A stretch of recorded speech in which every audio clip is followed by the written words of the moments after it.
Assalamualaikum warahmatullahi wabarakatuh. Selamat pagi dan salam sejahtera bagi kita semua. Yang kami hormati Ibu Retno Trihandayani, SEMSI, selaku dosen pengampu mata kuliah Manajemen Strategik, dan teman-teman semua yang berbahagia. Pertama-tama marilah kita panjatkan puja dan puji syukur kehadirat Allah Subhanahu wa taala yang telah memberikan rahmat dan hidayahnya kepada kita semua sehingga kita masih dapat diberi kesehatan dan bisa berkumpul pada perkuliahan pada pagi hari ini. Sebelumnya, perkenalkan kami dari kelompok 11 yang terdiri dari saya sendiri, Risma Arninda dengan NIM 2021120077 sebagai moderator dan presentator kedua, dan rekan saya Novida Anissa dengan NIM 2021120078 sebagai presentator pertama dengan materi isu global dan lingkungan. Baik, langsung saja kepada penyampaian materi. Kepada Novida, saya persilahkan untuk menyampaikan pembahasan materinya. Organisasi multinasional. Perusahaan internasional atau international firm atau korporasi multinasional adalah organisasi yang melakukan operasi bisnis di seluruh batas nasional. Korporasi multinasional menghadapi risiko yang unik dan beragam. Lebih banyak waktu dan usaha yang dibutuhkan untuk mengidentifikasi dan mengevaluasi tren dan peristiwa eksternal dalam korporasi multinasional dibandingkan dengan korporasi domestik. Selanjutnya ada keuntungan dan kerugian dari operasi internasional. Yang pertama, keuntungan. Keuntungannya pertama, perusahaan dapat meraih pelanggan baru. Yang kedua, penyerapan kelebihan kapasitas, pengurangan biaya unit, dan penyebaran risiko bisnis. Yang ketiga, memudahkan perusahaan mendirikan fasilitas produksi rendah biaya. Yang keempat, pesaing dalam pasar asing tidak instan dibandingkan pasar domestik. Yang kelima, tarif rendah, pengurangan pajak, dan pengakuan politis menguntungkan. Yang keenam, Ventura bersama membantu perusahaan mempelajari teknologi, budaya, dan praktik bisnis baru. Yang ketujuh, skala ekonomi tercapai. Yang kedelapan, meningkatkan kekuatan dan prestise perusahaan. Selanjutnya, kerugiannya yaitu pertama, operasi asing terukur oleh faksi nasionalis. Yang kedua, perusahaan menghadapi lingkungan dan kekuatan bersaing yang berbeda. Yang ketiga, kelemahan pesaing terlalu dilebihkan dan kekuatannya sering diremehkan. Yang keempat, perbedaan sistem bahasa, budaya, dan nilai di setiap negara. Yang kelima, meraih pemahaman organisasi regional. Yang keenam, dua atau lebih sistem moneter mempersulit operasi biaya internasional. Baik, selanjutnya adalah mengenai isu global. Munculnya era globalisasi tidak terlepas dari upaya manusia untuk melakukan pembaharuan di semua bidang kehidupan guna meningkatkan kesejahteraan bersama. Globalisasi adalah era di mana jarak tidak lagi menjadi hambatan untuk melakukan berbagai kegiatan, terutama di bidang bisnis. Era tersebut telah mengubah pandangan perusahaan untuk mengembangkan usahanya di pasar global atau pasar dunia. Tujuan dari pengembangan tersebut tidak hanya berorientasi pada grow and profit, tetapi juga untuk tujuan lain yang lebih besar, diantaranya untuk mencari peluang, untuk mencapai economy of scale, dan untuk mengurangi resiko. Adapun beberapa isu-isu global terkini antara lain, yang pertama adalah pertimbangan global berdampak pada hampir semua keputusan strategis, di mana artinya persaingan yang memunculkan daya saing erat kaitannya dengan pemahaman mekanisme pasar, di mana kecepatan dan ketepatan penyampaian produk menjadi nilai tambah tersendiri.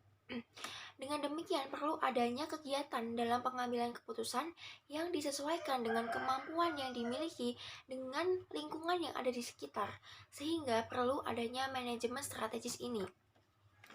Untuk menopang manajemen strategis ini tergantung pada manajer mendapat pengertian mengenai pesaing, pasar, harga, pemasok, distributor, pemerintah, dan lain-lain yang harus dapat bersaing di seluruh dunia, bukan hanya di pasar lokal.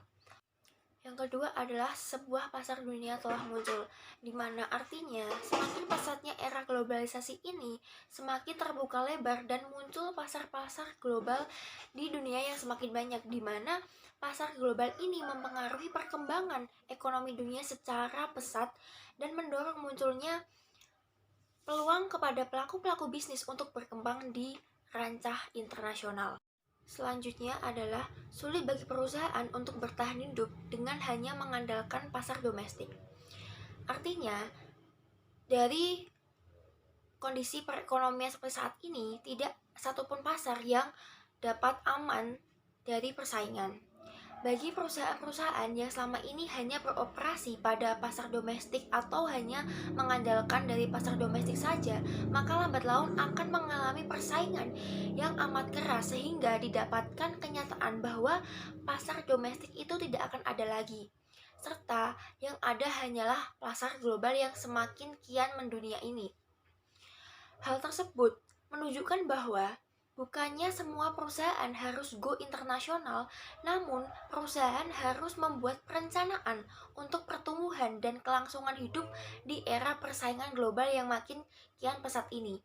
Tentunya perusahaan tidak dapat mengandalkan hanya dengan hidup di pasar domestik saja. Dengan kata lain, tidak terdapat lagi tempat bagi perusahaan untuk bersembunyi dari pesaing-pesaing di luar negeri. Dalam kondisi seperti ini, maka tidak ada pilihan lain bagi perusahaan-perusahaan yang berada di era persaingan global yang tidak ikut serta berkompetisi global melalui peningkatan kemampuan bersaing secara global mereka. Selanjutnya adalah tantangan global. Ada beberapa tantangan-tantangan global yang harus dihadapi dalam era persaingan globalisasi masa kini. Antara lain yang pertama adalah perusahaan yang tampak terisolasi dan berkembang hari ini mungkin akan mengalami kendala di esok hari. Artinya, hanya akan ada sedikit perusahaan yang mampu mengabaikan keberadaan persaingan internasional. Sehingga ketika sebuah perusahaan yang terisolasi dan sedang dalam proses berkembang bisa mengalami kendala melihat munculnya pasar-pasar global yang kian banyak muncul dan pesat seperti saat ini. Dengan demikian, mengapa hal tersebut menjadi suatu tantangan global bagi perusahaan-perusahaan seperti itu? Contohnya, bank asing yang belum melakukan persaingan atau beroperasi di sebagian besar Amerika Serikat.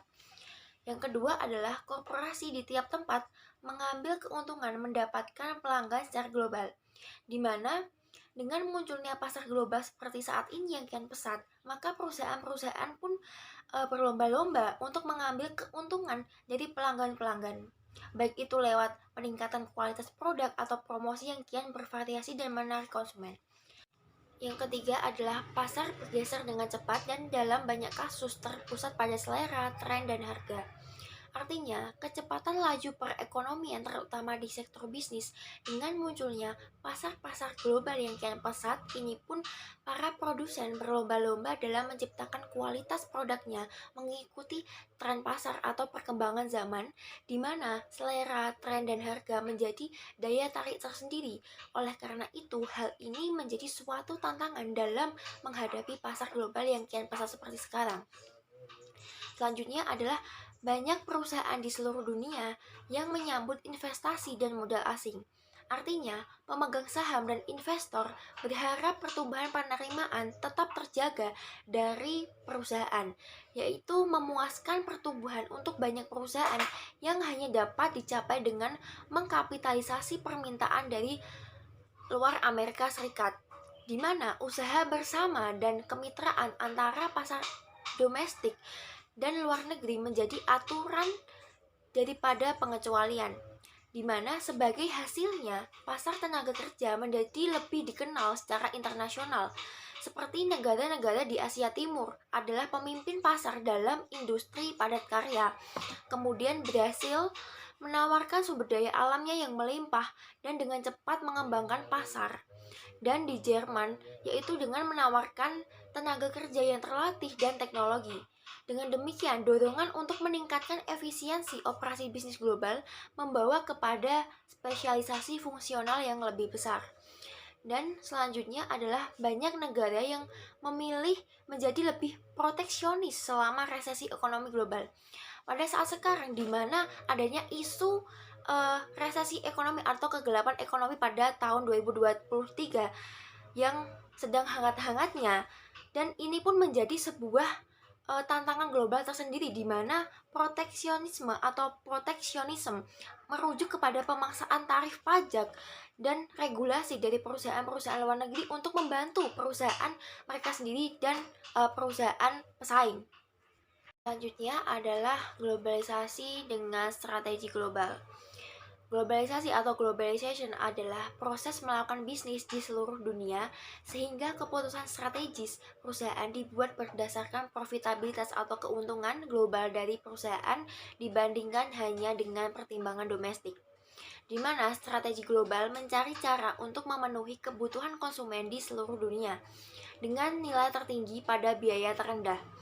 Hal ini bisa berarti bahwa menempatkan produksi di negara-negara dengan biaya tenaga kerja yang rendah atau sumber daya alam yang melimpah, menempatkan pusat penelitian dan teknologi rekayasa kompleks di mana ilmuwan, ahli, dan insinyur dapat ditemukan dan menempatkan aktivitas pemasaran dekat dengan pasar yang akan dilayani. Strategi global atau global strategic adalah memasukkan perancangan, produksi, dan pemasaran produk dengan kebutuhan global dalam pikiran daripada mempertimbangkan negara secara individu tersendiri.